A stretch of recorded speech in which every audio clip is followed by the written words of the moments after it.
राजकुमारी चिड़िया की शादी। एक बड़े से जंगल में रघुवीर नाम का राजा चिड़ा रहता था, जिसकी एक बड़ी ही सुंदर सी राजकुमारी चिड़िया थी, जिसका नाम स्वप्निल था।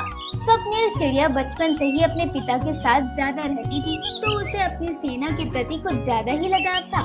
एक दिन राजा रघुवीर चिड़ा अपनी पत्नी नैनावती चिड़िया से बात कर रहा था। नैनावती, हमें आपसे स्वप्निल के बारे में बात करनी है। स्वप्निल अब बड़ी हो चुकी है, तो अब राजकुमारी के विवाह के लिए हमें एक अच्छा राजकुमार चिड़ा ढूंढना शुरू कर देना चाहिए। जी महाराज, आपके बड़े ही अच्छे विचार हैं। मैं भी यही सोच रही थी कि स्वप्निल के विवाह को लेकर आप कब चिंतित होंगे। ठीक है, मैं जल्द ही अपने महामंत्री से कहकर स्वप्निल के लिए स्वयंवर रखवाता हूँ। जी ठीक है महाराज। तभी राजा रघुवीर चिड़ा देखता है कि सेनापति तोता करणवीर तेजी से उड़ते हुए किसी का पीछा कर रहा है। ये करणवीर सेनापति इतनी तेजी से उड़ान भरते हुए कहाँ जा रहा है? कि तभी जंगल में राजा के सबसे पुराने और बड़े पेड़ के आसपास भगदड़ मच जाती है और सारे पक्षी मिलकर राजा के पेड़ के पास से लकड़ियों को समेटने लगते हैं। कि तभी सेनापति एक कौवे को बंदी बनाकर राजा के सामने लेकर आता है। क्या बात है सेनापति, ये कौन है और इसे तुमने बंदी क्यों बनाया है? महाराज, ये हमारे जंगल में घुसपैठ कर रहा था और आपके घने वृक्ष के नीचे आग लगाने की योजना बना रहा था। तभी मेरी नजर इस पर पड़ी और मैंने इसे धर दबोचा। इस घुसपैठ पक्षी की इतनी मजाल कि वो मेरे पेड़ को आग लगाकर मुझे बेघर करने की साजिश कर रहा था। ये सजा का पात्र है, इसे आजीवन कारावास में डाल दो। राजकुमारी स्वप्निल अपने पिता के बगल में खड़ी होकर सेनापति को बड़े ही गौर से देखती जा रही थी कि तभी सेनापति करणवीर, तुम एक बहुत ही जिम्मेदार और बहादुर सैनिक हो और मुझे तुम पर गर्व है कि तुम मेरे जंगल के सेनापति हो। मैं तुम्हारी वीरता से बहुत प्रसन्न हूँ और मैं तुम्हें सेनापति के नेतृत्व के साथ अपना संरक्षक भी बनाता हूँ। आज से तुम हर वक्त मेरे साथ रहोगे। जी महाराज, जैसी आपकी आज्ञा। चिड़िया सेनापति की वीरता को देखकर काफी प्रसन्न थी और स्वप्निल सेनापति करणवीर तोते को देखकर मुस्कुराती है, लेकिन करणवीर राजकुमारी पर जरा भी ध्यान नहीं देता और अपने पेड़ पर वापस आकर रहने लगता है। ऐसे ही कुछ दिन बीत जाते हैं और राजकुमारी की शादी के लिए राजा रघुवीर चिड़ा स्वयंवर करवाता है और स्वयंवर में राजकुमार रतन कबूतर, राजकुमार महेंद्र चिड़ा, राजकुमार सुरेश कौवा स्वप्निल से विवाह के लिए स्वयंवर में आते हैं। स्वप्निल बेटा, तुम्हारी शादी के लिए मैंने आज तुम्हारा स्वयंवर रखा है और आसपास के जंगलों से कुछ राजकुमार आए हैं। चलो तुम उनसे मिल लो और उनसे तुम्हें जो भी सवाल या बातचीत करनी है कर लो और उन्हीं में से अपने लिए एक को तुम्हें चुनना पड़ेगा ताकि मैं उससे तुम्हारी शादी करवा सकूं। लेकिन पिताजी, मुझे अभी शादी नहीं करनी। आपने अभी से क्यों मेरे स्वयंवर के लिए राजकुमारों को बुलाया है? हमने आपसे पूछा नहीं है स्वप्निल, हमने आपको आदेश दिया है। आप इस जंगल की राजकुमारी हैं और आपका विवाह जल्द से जल्द होना बहुत जरूरी है, इसलिए जल्दी से तैयार होकर स्वयंवर में आइए। इतना बोलकर रघुवीर चिड़ा वहाँ से चला जाता है। सेनापति करणवीर तोता भी रघुवीर के साथ साथ उसकी परछाई बनकर उसके पीछे पीछे रहता है। स्वप्निल अपनी माँ रानी नैनावती के साथ स्वयंवर में आती है। राजकुमारों, ये मेरी पुत्री राजकुमारी स्वप्निल है और हमारी राजकुमारी जिस राजकुमार को चुनेंगी उसका विवाह मेरी पुत्री से किया जाएगा। मुझे अपने पति में सबसे ज्यादा तीव्रता और एकाग्रता चाहिए, इसलिए आप सबको इन दोनों चीजों में बिल्कुल खरा उतरना होगा। राजा रघुवीर चिड़ा स्वप्निल की बात सुनकर खुश हो जाता है। तभी आप सभी राजकुमारों को जंगल का चक्कर सबसे तेज लगाना होगा। अगर आप तेजी से उड़ान भरकर उड़ नहीं पाएंगे तो मैं आप में से किसी से भी शादी नहीं करूंगी। बस इतनी सी बात राजकुमारी, हम तो वैसे भी बहुत तेज उड़ लेते हैं, इसका मतलब है आप मुझसे शादी करेंगी। हाँ तो महेंद्र, उड़ने में मैं भी कहीं किसी से कम नहीं हूँ। ये जंगल का चक्कर तो मैं भी कुछ ही समय में लगा लूंगा। हाँ।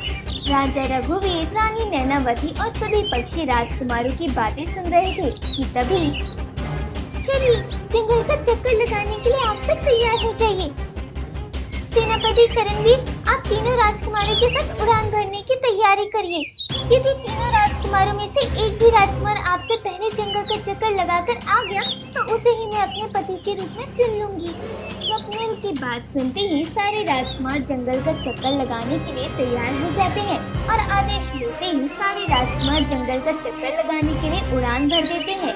सेनापति करणवीर की उड़ान के आगे तीनों ही राजकुमारों की उड़ान बड़ी ही धीमी नजर आती है और सेनापति करणवीर कुछ ही समय में जंगल का पूरा चक्कर लगाकर वापस आ जाते हैं और तीनों राजकुमारों को सेनापति करणवीर पछाड़ देते हैं।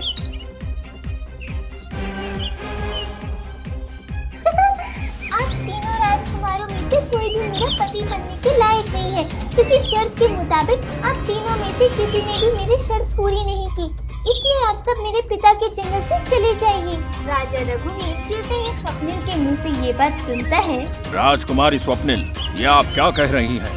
आप अपने स्वयंवर से राजकुमारों को इस तरह से नहीं भगा सकती। माफी चाहूंगी महाराज, लेकिन मैं आपकी पुत्री हूँ और इस तरह से किसी भी राजकुमार से शादी नहीं कर सकती। मुझे अपने पति का चुनाव करने का पूरा हक है और मैं आपसे बताना चाहती हूँ कि मैं आपके सेनापति करणवीर से शादी करना चाहती हूँ। आप मेरी शादी सेनापति करणवीर से करवा दीजिए। राजकुमारी स्वप्निल, ये क्या कह रही हैं आप? आप एक राजकुमारी हैं, आप एक सेनापति से शादी नहीं कर सकती। सेनापति करणवीर, ये सब मैं क्या सुन रहा हूँ? मैंने कभी नहीं सोचा था कि तुम मेरी पुत्री को अपने प्रेम जाल में फंसा लोगे। नहीं महाराज, आपको जरूर कोई गलत फहमी हुई है। मैं तो राजकुमारी स्वप्निल के बारे में ऐसा कभी सोच भी नहीं सकता। राजकुमारी स्वप्निल, आप ये क्या कह रही हैं? मैं कोई राजकुमार नहीं हूँ जो आपसे विवाह कर सकूं, और मैंने तो कभी आपसे बात भी नहीं करी। आप ये कैसे बोल सकती हैं?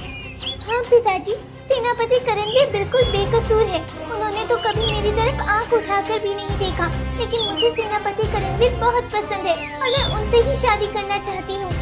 तुम्हें इन राजकुमारों से शादी नहीं करनी तो ठीक है, मत करो, लेकिन मैं अपनी पुत्री की शादी एक सेनापति से नहीं करा सकता। इतना बोलकर राजा रघुवीर चिड़ा वहाँ से चला जाता है। सेनापति करणवीर वही राजा के पेड़ के नीचे बैठा रहता है और तभी देखता है कि रात के समय राजकुमारी स्वप्निल अपने घोंसले से निकलकर चोरी चुपके कहीं जाने लगती है कि तभी सेनापति करणवीर उनके पीछे जाता है। राजकुमारी स्वप्निल नदी के पास वाले जहरीले वृक्ष पर जाकर बैठ जाती है और उस जहरीले वृक्ष का फल खाने ही वाली होती है कि तभी सेनापति करणवीर राजकुमारी स्वप्निल को रोकता है। राजकुमारी स्वप्निल, आप ये क्या कर रही हैं? आप अपनी जान देने जा रही थी क्या? हाँ सेनापति करणवीर, पिताजी मेरी कहीं दूसरी जगह जबरदस्ती शादी करवाएंगे तो उससे तो अच्छा है कि मैं मर ही जाऊं। आप तो वैसे भी मुझसे विवाह नहीं करना चाहती, तो मैं क्या करूं? नहीं राजकुमारी, आप ऐसा कुछ नहीं करेंगी। यदि आपने अपनी जान दे दी तो महारानी और महाराज का क्या होगा? तो फिर इसका यही एक रास्ता है कि आप मुझसे शादी कर लें और मुझे अपने साथ ही रहने दें, नहीं तो मैं ये जहरीला फल खाकर मैं अपनी जान दे दूंगी। अच्छा ठीक है, मैं आपसे शादी करने के लिए तैयार हूँ, लेकिन आप मुझसे वादा करिए कि आज के बाद कभी आप अपनी जान देने के बारे में नहीं सोचेंगी। ठीक है, फिर हम अभी के अभी विवाह करके पिताजी के पास चलेंगे। सेनापति करणवीर और राजकुमारी स्वप्निल शादी करके राजा रघुवीर के पास जाते हैं। महाराज, मैंने सेनापति करणवीर से शादी कर ली है और मैं अब उनके साथ ही अपना जीवन बिताऊंगी। राजकुमारी स्वप्निल, ये आपने बिल्कुल भी ठीक नहीं किया है। आपने मेरे खिलाफ जाकर मेरे ही सेनापति से शादी कर ली है। मैं इसका दंड आप दोनों को देकर रहूंगा। मैं अभी के अभी आप दोनों को अपने जंगल से निष्कासित करता हूँ। जैसी आपकी इच्छा महाराज, हम आपकी आज्ञा का पालन करते हैं और अभी के अभी ये जंगल छोड़कर यहाँ से चले जाएंगे। सेनापति करणवीर राजकुमारी स्वप्निल के साथ वह जंगल छोड़कर दूसरे जंगल में आकर रहने लगता है। इस तरह से राजकुमारी का विवाह उसी के सेनापति के साथ हो जाता है और वे अपने पति के साथ दूसरे जंगल में रहने लगती है।